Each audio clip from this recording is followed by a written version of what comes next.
तो देखो आज हम एक्सेल में देखने वाले हैं ग्रुपिंग और सब टोटलिंग कैसे यूज करते हैं एक्सेल में। ठीक है, तो उसके लिए हम सबसे पहले अपनी ओपन करेंगे अपनी फाइल। और देखो इसमें हमको क्या प्रॉब्लम थी कि सर मेरे पास में अलग अलग कुछ डेटा सेट है ना, अलग अलग डेट का है और अलग अलग प्रोडक्ट का है और उसके बाद में अलग अलग उनकी कैटेगरीज है ना। मेनली देखो तीन कैटेगरीज है, स्टेशनरी, इलेक्ट्रॉनिक्स और नीचे आओगे तो तुमको दिखेगा एक फर्नीचर। ठीक है, अब उनकी अलग अलग क्वांटिटी है और अलग अलग अमाउंट है।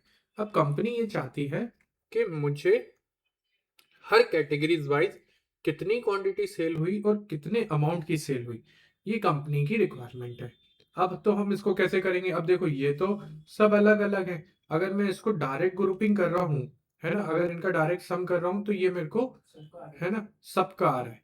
कैसे यूज करेंगे, देखो ग्रुप, और ये मैंने कर दिया ग्रुप और रो वाइज मैंने सॉरी सब टोटलिंग मैंने की, तो मेरी ये सबकी सब टोटलिंग आ गई। अब देखो जैसे ही मैं करूंगा इसको, है ना, तो कैसे करना है उसकी प्रोसेस देखो। सबसे पहले मैं तो जाऊंगा, मैं इसको कैटेगरीज को मैं क्या कर दूंगा, सॉर्ट। ठीक है, तो ये कैसे हो जाएगी, सारी सीरीज वाइज हो जाएगी। पहले इलेक्ट्रॉनिक्स इलेक्ट्रॉनिक्स एक तरफ, फिर उसके बाद में फर्नीचर फर्नीचर और स्टेशनरी। अब मेरे नेक्स्ट टास्क क्या है कि मेरे को इन सब की क्या करनी है, ग्रुपिंग करके, है ना, सब टोटलिंग करनी है। तो मैं क्या करूंगा, इन सबको ऐड करूंगा, सब टोटल में जाऊंगा। अब देखो मेरे को किसके बेसिस में रखना है। सबसे पहला क्या बता रहा है, ऐड चेंजेस इन, किन के बेसिस पे करना है, तो मेरे को किसके बेसिस पे करना है, कैटेगरी के बेसिस पे। कौन सा फंक्शन लगाना है, सम फंक्शन। आप ऐसे ही काउंट भी लगा सकते हो, एवरेज लगा सकते हो, मैक्स मिन प्रोडक्ट, ये फंक्शंस आप लगा सकते हो। मैंने लगाया सम और किस किस का, अमाउंट का और क्वांटिटी का। ठीक है, और मैंने किया ओके। तो ये देखो मेरी हर कैटेगरीज वाइज उनका क्या आ गया, सम आ गया। इलेक्ट्रॉनिक्स की क्वांटिटी आ गई, उनका टोटल सम और उनका टोटल अमाउंट। ठीक है, ये मेरी फर्नीचर, उन सब का टोटल। अगर अब मुझे सिर्फ इन इनका ही चाहिए तो ये देखो मेरे पास में सिर्फ इनकी अब टोटल वैल्यूज ही दिखाएगा। ठीक है, इस कॉन्सेप्ट को बोला जाता है ग्रुपिंग कॉन्सेप्ट। कैसे यूज करते हैं सर, वो ही बताता हूँ। देखो electronic totals item, furniture total item, stationery total item और ग्रांड टोटल, कितनी क्वांटिटी मेरी सेल हुई और किस अमाउंट पे सेल हुई।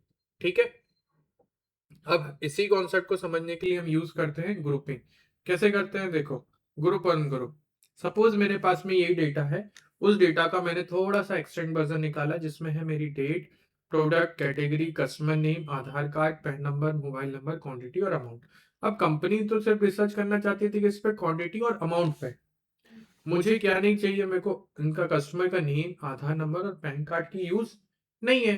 तो मैं क्या करूंगा, मैं इसको, इस रो को, जो जो मुझे नहीं चाहिए, है ना, बस रिमेंबर ये रखना कि ये कंटिन्यू में हो, है ना। मैंने इन तीनों को ऐसे ग्रुप किया, सिलेक्ट किया और मैं किस में गया, ग्रुप में। ठीक है, और मैंने क्या कर दिया, ग्रुप। अब देखो ये कैसे बन गए, ये कॉलम्स वाइज ग्रुप बन गए। अब मेरे को जो भी रिसर्च करनी है या सब टोटली करनी है तो मैं कैसे करूंगा, सब टोटल में जाऊंगा। मैंने डेट की जगह पे किस पे लगा दिया, कैटेगरी पे, और सम और क्वांटिटी का टोटल अमाउंट। तो मेरा ये टोटल अमाउंट आ जाएगा कैटेगरीज वाइज। ठीक है, वापस देखो, है ना। अब मेरे को ऐसे ही इनको हर एक चीज को अलग अलग करना है तो वापस मैं कुछ कैटेगरी वाइज भी इनको ग्रुपिंग कर सकता हूँ। ये मैंने किया इसको सॉर्ट। ठीक है, मैंने इतना इनको सिलेक्ट करके एक ग्रुप बनाया। ठीक है, ये इलेक्ट्रॉनिक्स का ग्रुप बन गया। मैंने इतना सिलेक्ट करके फिर से एक और ग्रुप बनाया। ठीक है,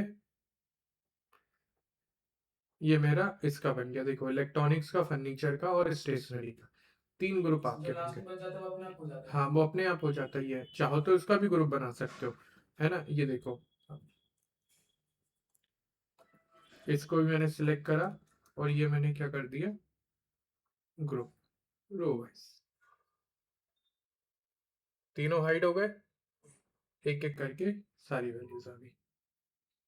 ठीक है, ये है सब टोटलिंग ग्रुप और अनग्रुप इन एक्सेल। ठीक है, समझ में आया।